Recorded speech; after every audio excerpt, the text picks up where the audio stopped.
বাবুল সুপ্রিয় মহুয়া মৈত্র সংঘাত তুঙ্গে। মহুয়া মৈত্রর মানহানির মামলার প্রেক্ষিতে বাবুল সুপ্রিয়কে তলব করল আলিপুর থানা।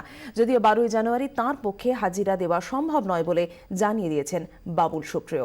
মহুয়া মৈত্রের বিরুদ্ধে পাল্টা মানহানির মামলা দায়ের করেছেন বাবুলও।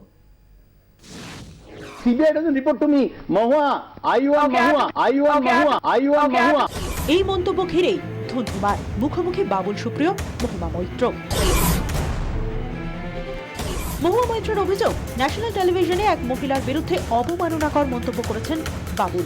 প্রতিবাদে 4 তারিখ আলিপুর থানায় কেন্দ্রীয় মন্ত্রীর বিরুদ্ধে এফআইআর দায়ের করেন মহুয়া। আমি যখন এফআইআর দায়ের করি তখন পুলিশ আমায় জানান যে আপনি একটু ম্যাজিস্ট্রেটের স্টেটমেন্ট দিতে হবে। তো আমি 6 তারিখে ম্যাজিস্ট্রেট আমাকে ডেট দেন। 6 তারিখে আমি গোপন জবানবন্দি ম্যাজিস্ট্রেটের কাছে দিয়ে আসি। আর সেই মামলার প্রেক্ষিতে বাবুলকে তলব করে আলিপুর থানা। কেন্দ্রীয় মন্ত্রীকে 12 তারিখ হাজিরা দিতে বলা হয়, কিন্তু যাচ্ছেন না বাবুল।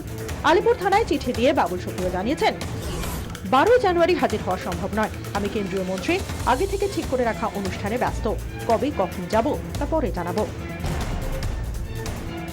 সংঘাতের অবশ্য এখানে ইতি নয়। মহুয়া মৈত্রের বিরুদ্ধে পাল্টা চ্যালেঞ্জ ছুড়েছেন বাবুলও। দিল্লিতে তৃণমূলের সর্বভারতীয় মুখপাত্রের বিরুদ্ধে 25 কোটি টাকার মানহানির পাল্টা মামলা ঠুকেছেন বাবুলও।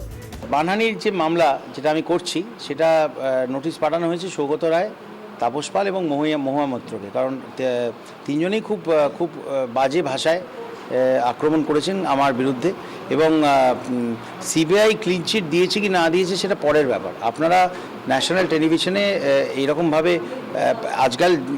আজকাল পারসেপশনটা একটা বিরাট ইম্পর্টেন্ট জিনিস। নোটবন্দি নিয়ে মোদি মমতা দৈরাত্তঙ্গে প্রতিদিনই চলছে চাপানুতোর। তারই নয়া সংযোজন মহুয়া বাবুল সংঘাত। ব্যুরো রিপোর্ট 24 ঘন্টা।